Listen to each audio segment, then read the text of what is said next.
नमस्कार।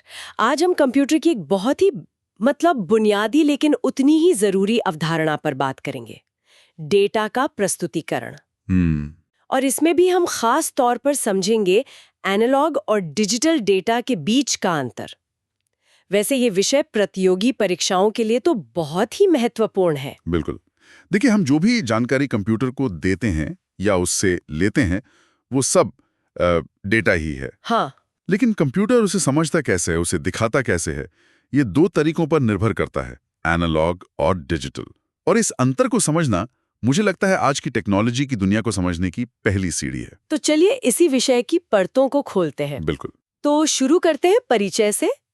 कंप्यूटर अपने सबसे मूल रूप में सूचना को संसाधित करने वाली मशीनें हैं। और इसी सूचना को हम डेटा कहते हैं। और जैसा हमने कहा, इस डेटा को प्रस्तुत करने के दो मुख्य तरीके हैं। पहला है एनालॉग और दूसरा डिजिटल। प्रतियोगी परीक्षाओं में इन दोनों के बीच का अंतर और इनकी जो खासियतें हैं, उन्हें समझना बहुत जरूरी है, क्योंकि इस टॉपिक से सवाल अक्सर पूछे जाते हैं। बिल्कुल। तो सबसे पहले बात करते हैं एनालॉग डेटा की। ये एनालॉग डेटा आखिर है क्या? एनालॉग डेटा वो डेटा है जो सतत होता है, कंटिन्यूअस मतलब लगातार। हाँ, लगातार। इसका मतलब है कि इसकी जो मान है, इसकी जो वैल्यूज हैं, वो समय के साथ बहुत सुचारू रूप से बिना किसी रुकावट के बदलती रहती हैं। कोई जंप नहीं होता। अच्छा। ये असल में हमारी भौतिक दुनिया के संकेतों को, सिग्नल्स को उनके असली रूप में दिखाता है, जैसे आवाज, तापमान। हाँ, तापमान। एनालॉग सिग्नल को हम आमतौर पर साइन तरंगों मतलब साइन वेव्स के रूप में दिखाते हैं, जो एक लहर की तरह ऊपर नीचे जाती रहती हैं। इसके कुछ अच्छे उदाहरण भी है ना? जैसे कि मानव की आवाज या कोई भी प्राकृतिक ध्वनि। एकदम सही। और सोचिए पारंपरिक पारा वाला थर्मामीटर, उसमें पारा तापमान के साथ लगातार ऊपर नीचे होता था, रुकता नहीं था कहीं। हाँ, सही। या फिर पुराने जमाने के कैसेट टेप, वो सब एनालॉग डेटा के ही उदाहरण हैं। ठीक है, अब आते हैं डिजिटल डेटा पर।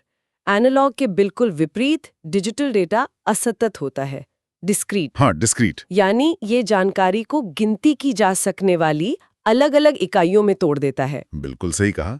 यह जानकारी को बाइनरी रूप में, यानी सिर्फ 0 और 1 की एक श्रृंखला में दिखाता है। अच्छा, तो सब कुछ 0 और 1 में? सब कुछ। डिजिटल जानकारी की जो सबसे छोटी और मूलभूत इकाई है, उसे हम बिट कहते हैं।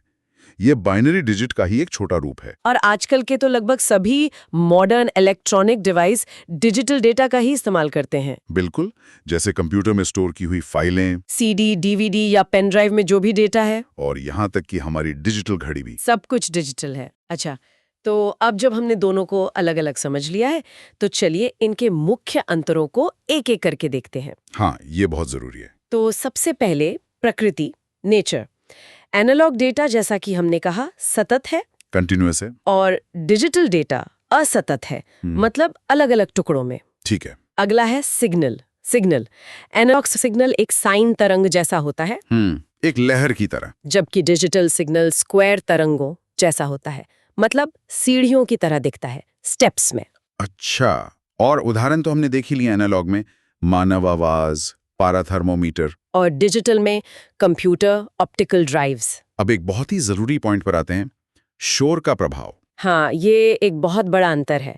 एनालॉग सिग्नल जो है वो शोर के प्रति बहुत बहुत संवेदनशील होता है। संवेदनशील कैसे? मतलब थोड़ी सी भी बाहरी गड़बड़ी सिग्नल की क्वालिटी खराब कर सकती है। वहीं डिजिटल सिग्नल पर शोर का प्रभाव बहुत कम होता है। अच्छा, और आखिरी अंतर जो मुझे लगता है बहुत दिलचस्प है, वो है डेटा कॉपी करने पर। हाँ। एनालॉग डेटा की कॉपी करने पर उसकी गुणवत्ता घटती है। हाँ। जैसे पुरानी कैसेट की कॉपी करने पर आवाज खराब हो जाती थी। बिल्कुल, हर कॉपी के साथ क्वालिटी गिरती थी। जबकि डिजिटल डेटा को आप बिना गुणवत्ता खोए अनिश्चित काल तक कॉपी कर सकते हैं। मतलब 1000वीं कॉपी भी पहली जैसी ही होगी। एकदम वैसी ही, एक बिट भी इधर उधर नहीं होगा। और यही डिजिटल तकनीक की सबसे बड़ी ताकत है। वाह। चलिए, अब जब कॉन्सेप्ट्स क्लियर हो गए हैं, तो कुछ प्रश्नों का अभ्यास करते हैं। जरूर। प्रश्न 1, किस प्रकार का सिग्नल प्रकृति में सतत यानी कंटिन्यूअस होता है और बिना किसी रुकावट के बदलता रहता है? विकल्प हैं A digital signal, B binary signal, C analog signal, या डी इनमें से कोई नहीं। तो इसका सही उत्तर है विकल्प सी, एनालॉग सिग्नल।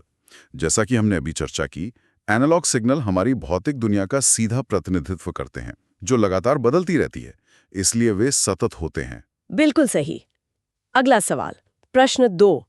डिजिटल डेटा को दर्शाने के लिए किसका उपयोग किया जाता है? ओके। विकल्प ए साइन तरंगों का, बी 0 और 1 बाइनरी अंक का, सी लगातार बदलते मानों का, या डी पारे के स्तंभ का। इसका सही उत्तर है विकल्प बी, 0 और 1 बाइनरी अंक का।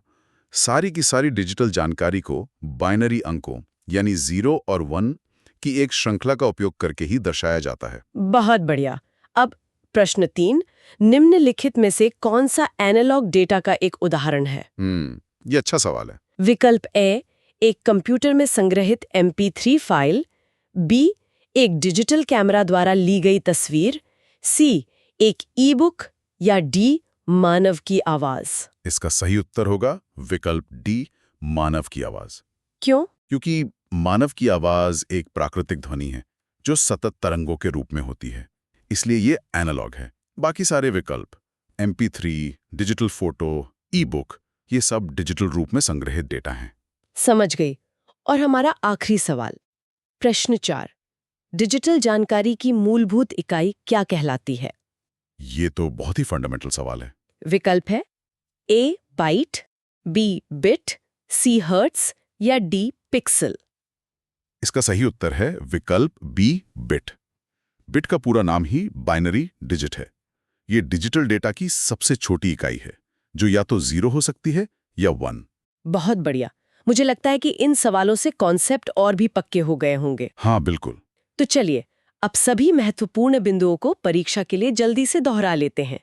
एक तरह का क्विक रिवीजन। हाँ, ये बहुत जरूरी है। तो पहला, एनालॉग डेटा सतत होता है, जैसे मानव आवाज। सही। दूसरा, डिजिटल डेटा असतत होता है और ये 0 या 1 के रूप में होता है। बिल्कुल। तीसरा, एनालॉग सिग्नल साइन तरंग जैसा होता है और शोर से बहुत संवेदनशील होता है।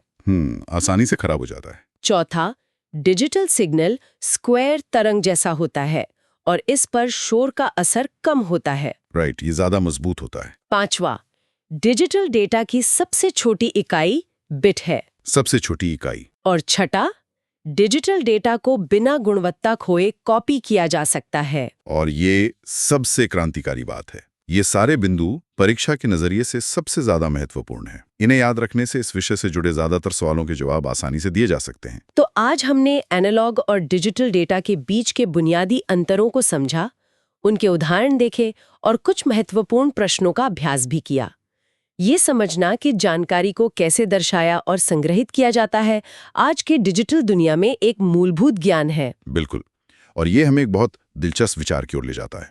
हमने देखा कि डिजिटल डेटा को बिना किसी नुकसान के अनगिनत बार कॉपी किया जा सकता है। हाँ, इसने संगीत से लेकर फिल्मों से लेकर फाइनेंस तक सब कुछ बदल दिया है। लेकिन ये एक सवाल भी खड़ा करता है। एक ऐसी दुनिया में जहां हर चीज की हूबहू परफेक्ट नकल बनाई जा सकती है, वहां मूल या ओरिजिनल का असली मतलब क्या रह जाता है? इस पर सोचिएगा।